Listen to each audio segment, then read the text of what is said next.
was just 14, no army, no weapon, just her voice. But that was enough to shake the foundations of a dictatorship.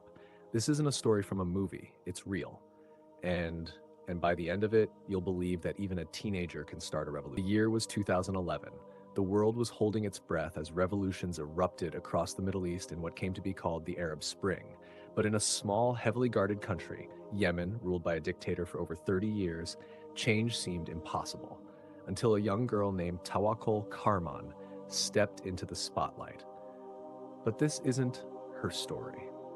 This story begins in the streets of Sana'a, Yemen's capital, where a 14-year-old girl named Fatima Al-Salem watched her parents whisper at the dinner table, their eyes darting to the windows. They feared phone calls. They avoided neighbors. They stayed quiet. In Yemen, even silence could be dangerous.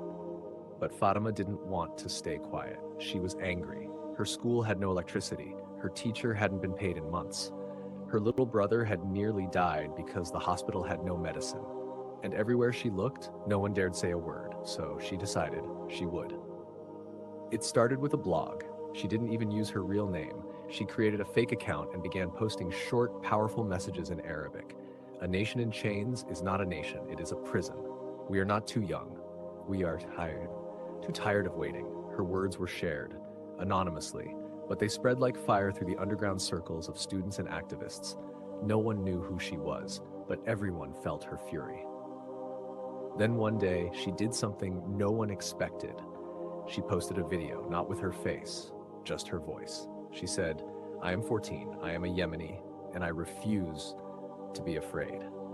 That night, her house was raided, but she wasn't there. She had already left. Fatima moved from house to house, cousins, friends, strangers who supported the underground movement.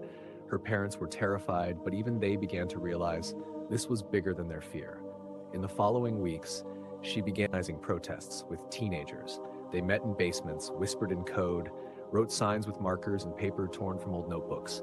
No media covered it, no police noticed at first. But then, one Friday morning, nearly 200 schoolchildren marched down a main road in Sana'a. Not shouting, just holding signs. "We deserve light, we deserve a voice, we are not your property."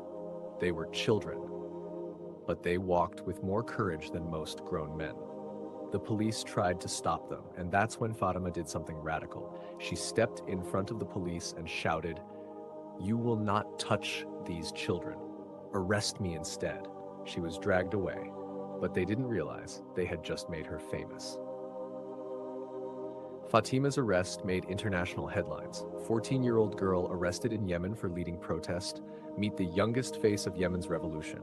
Suddenly, her blog had millions of readers. Her voice, once a whisper in the dark, became a roar across the Arab world. From Tunisia to Egypt to Libya, revolutionaries began using her words in speeches and graffiti. Even adults who once scoffed at children getting involved began to ask, if a 14-year-old girl can risk everything, what's our excuse?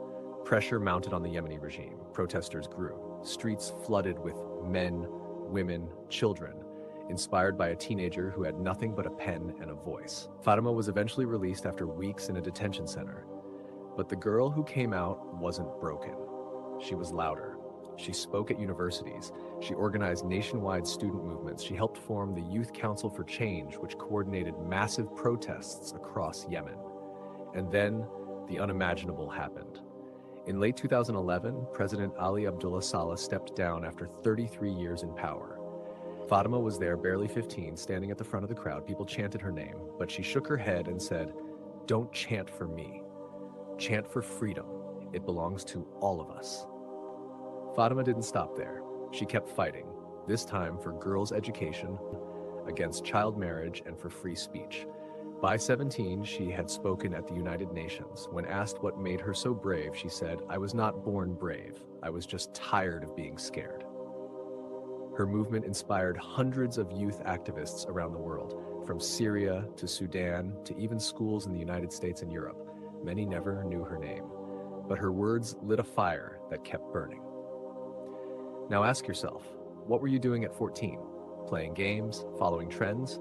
Fatima was dodging police raids, organizing revolutions, and speaking truth to power. But that's not the point. The point is, she didn't wait to be old enough. She didn't wait for permission. She started with what she had, and she made the world listen.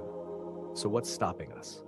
Revolution doesn't always come with violence. Sometimes it comes with a whisper that becomes a scream. Fatima taught us that age is not a limit, fear is. And once you break that, you become unstoppable. If this story inspired you, like, share, and subscribe. Drop a comment. What's the one thing you believe in enough to fight for? Done.